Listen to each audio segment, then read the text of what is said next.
Hola amigos, una vez más por acá. Bueno, si recuerdan, aquellos que hayan podido ver el primer video, esta es la continuidad de esa introducción, y para el que no vio el primer video, los invito a que lo puedan ver para después ver así no pierden el hilo conductivo del material que presentamos. En el video de introducción hablábamos de las comparativas que se hacían en cuanto a qué tomar como ejemplo y qué no, de ese país del norte a los que mucho les gusta nombrar como el ejemplo a seguir como nación, ¿no? Y el punto fundamental es la democracia, cómo se trata la democracia en ese país ejemplar y en el nuestro, ¿no? Ahora vamos a compartir algunos materiales informativos de noticieros nacionales e internacionales para hacer la verdadera comparativa de cómo son las cosas allá y cómo son las cosas acá. Vamos a ver en primer lugar lo que está pasando con el pedido de impeachment contra Donald Trump. El Congreso de los Estados Unidos está pidiendo el juicio político al presidente de los Estados Unidos. Y veamos cómo son las cosas allá y después vamos a compartir material de cómo son las cosas acá. Siempre refiriéndonos a lo mismo, ¿no? Estamos hablando de un mismo tema que ocurre acá y que ocurre allá. Vamos a ver eso y después seguimos. Impeachment, juicio político, como quieran llamarle. El término es el más peligroso para un presidente y es a esto a lo que se enfrenta Donald Trump. Le puede costar el cargo. Si Trump pierde este juicio, será destituido. Y ese proceso ya ha comenzado. La presidenta de la Cámara de Representantes del Congreso de los Estados Unidos, Nancy Pelosi, anunció que va a iniciar las investigaciones para el impeachment contra Donald Trump. Therefore, today, I'm announcing the House of Representatives moving forward with an official impeachment inquiry. The president must be held accountable. No one is above the law. Pero se preguntarán qué pasa en un impeachment o juicio político. Pues en Estados Unidos la Constitución establece que el presidente debe ser destituido de su cargo si es acusado y condenado por traición, soborno o por otros crímenes o delitos graves. El proceso debe ser iniciado por la Cámara de Representantes y nada más necesita de una mayoría simple para ser activa. El presidente no escarmienta pese al anuncio de los demócratas de la Cámara Baja de iniciar una investigación que podría llevar a su destitución tras lo sucedido con Ucrania. China debería investigar a los Biden porque lo que pasó allá es tan malo como lo que pasó en Ucrania. El presidente acusa específicamente al hijo de Joe Biden, su principal contendor en las próximas elecciones, de estar incriminado en casos de corrupción. Para los demócratas, el mandatario busca desprestigiar a su rival en las elecciones, además usando su poder político, algo que infringe la constitución de ese país. Encuentro repugnante que el presidente haya sido invitado a otro país a interferir en nuestra elección presidencial y además falla fundamental a su juramento como presidente. Otro frente abierto por los demócratas en Estados Unidos, mientras que una investigación de impeachment contra Donald Trump toma impulso. La citación pide al abogado personal de Trump, Rudy Giuliani, que entregue los registros de las comunicaciones en las que presuntamente pide a Ucrania que investigue señalamientos de corrupción contra el ex vicepresidente de Estados Unidos, Joe Biden. Esto ocurre una semana después de que un informante alertara de una llamada telefónica entre Trump y el presidente de Ucrania. Trump afirma por su parte que no hizo nada malo y arremete contra el denunciante y también contra el presidente del Comité de Inteligencia de la Cámara de Representantes. La llamada fue perfecta. Cuando el denunciante informó, lo hizo sonar terrible. Y entonces llega Adam Schiff, quien peor aún, inventó mis palabras. Pero una transcripción de esa llamada demostró que el presidente estadounidense instó a su homólogo ucraniano a investigar a Biden, uno de sus potenciales rivales en las elecciones presidenciales del 2020. Hasta ahora no ha habido ninguna prueba de que Biden haya cometido delito alguno. Trump ha pedido que se revele la identidad del llamado whistleblower y ha retuiteado a un pastor que advirtió de una posible guerra civil si es destituido. Cooperará con la investigación que adelanta el Congreso, pero considera que el proceso de impeachment en su contra es una farsa. Este es un delito fraudulento contra el pueblo estadounidense. En sus declaraciones, el presidente Donald Trump también anunció que demandará a varias personas involucradas en la investigación del fiscal especial Robert Mueller. Los señalamientos se produjeron luego de que los líderes demócratas volvieran a condenar el actuar del mandatario. Es difícil imaginar un conjunto de circunstancias que hubiera alarmado más a los padres fundadores que lo que hay en esa llamada, en la que el presidente usa todo su poder para tratar de forzar a un líder extranjero para que intervenga en nuestras elecciones y lo ayude con su campaña. Es difícil imaginar una conducta más corrupta. Bueno, ahí está la pequeña reseña informativa de lo que está pasando en el país del norte, el país en serio que hay que tomar como ejemplo. Cuando las instituciones funcionan,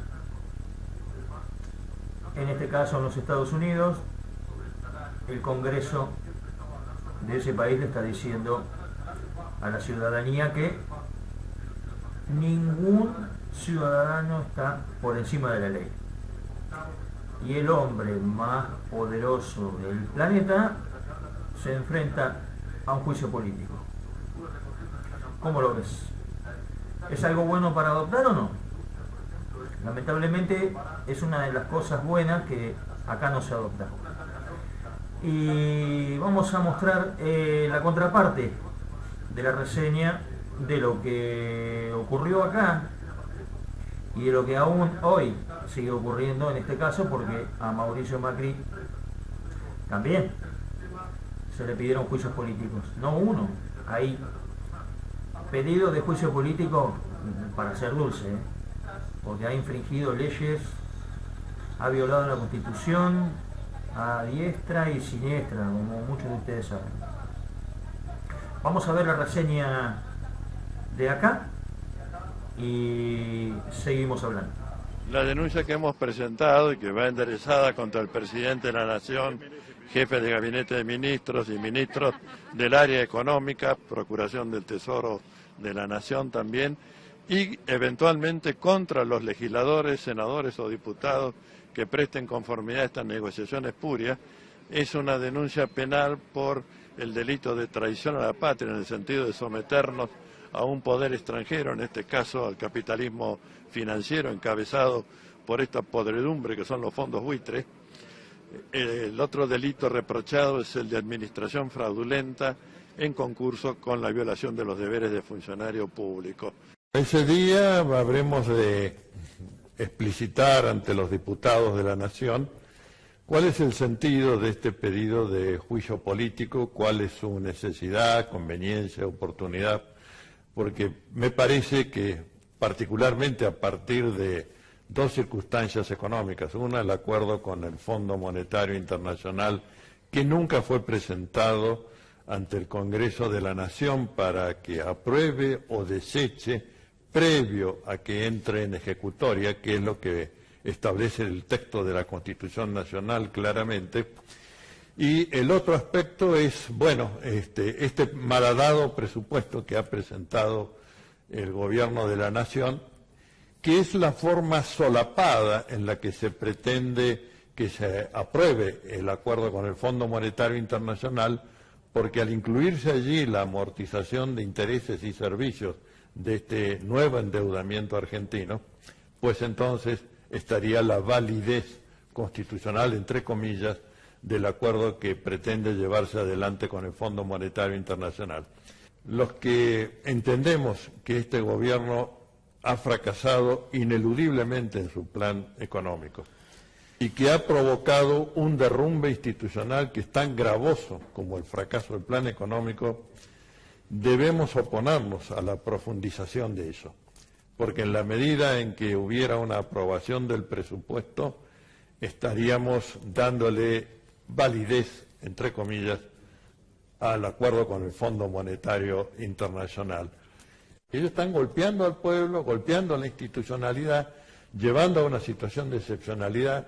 Fijémonos en la forma en que presiona sobre el Congreso de la Nación y empiezan a circular esa serie de gansadas institucionales de hay que darle gobernabilidad, no se puede no aprobar el presupuesto. Lo que se puede hacer es que el Congreso redacte el presupuesto y rechace el acuerdo con el Fondo Monetario. Es lo que se puede y es lo que se debe. De manera que no tengamos estas ideas tontas de que quienes propiciamos el periodo de juicio político somos destituyentes. No, los que han perjudicado la institucionalidad y tienen que hacerse cargo son quienes están en el ejercicio del gobierno. Nosotros somos los que, como paladines de la Constitución y del deber de obediencia a la supremacía de la Constitución Nacional, artículo 36, estamos resguardando la institucionalidad y esa supremacía constitucional y de los tratados internacionales de derechos humanos. Los que están actuando con violencia institucional son aquellos que han avasallado la división de poderes y han convertido al Congreso de la Nación en un apéndice de las decisiones del Poder Ejecutivo y utilizan a la justicia como un modo de persecución política y de represión. Bueno, ahí estábamos viendo los devenires de nuestra vida democrática. Al parecer, el ejemplo democrático del país del norte que hace todo bien y que todo funciona bien allá, no nos pareció demasiado atractivo este ejemplo, ¿no?, de que la democracia debe funcionar con sus poderes en forma independiente y que cada uno cumpla su rol de control sobre los gobiernos y las administraciones ejecutivas de cada país. Nuestro país, teniendo las mismas herramientas, porque en nuestra Constitución también tenemos las mismas herramientas que tienen los estadounidenses para ir con un juicio político a un presidente que hace desmanes, comete abuso de poder, abuso de autoridad, violación de la Constitución, delitos tipificados en el Código Civil y Penal, etcétera, etcétera, etcétera, etcétera. Bueno, amigos, habiendo compartido estos materiales para hacer un análisis, me gustaría que cada uno de ustedes lo vea, y en la tercera y última parte de esta presentación vamos a tratar de sacar juntos algunas conclusiones. Bueno, espero que haya sido de su agrado este video y que haya sido útil la información, y espero que tengan un buen día, más allá de lo difícil que está para todos. Mi más profundo deseo de bienestar para todos ustedes. Nos vemos en el próximo programa. Gracias.